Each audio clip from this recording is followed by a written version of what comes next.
Hi, welcome back to CF Liu Whiteboard. Now today is about the paradox of life and money. What is a paradox? You want an entry-level job to get experience, but you cannot get an entry-level job without experience.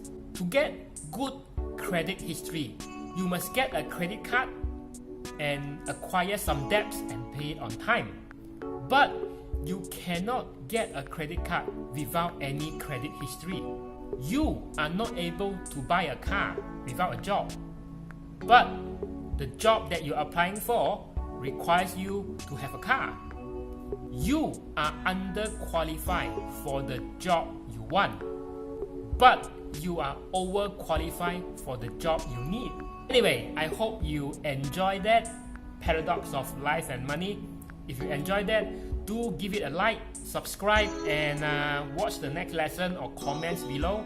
I will see you in the next lesson. This is CF Liu.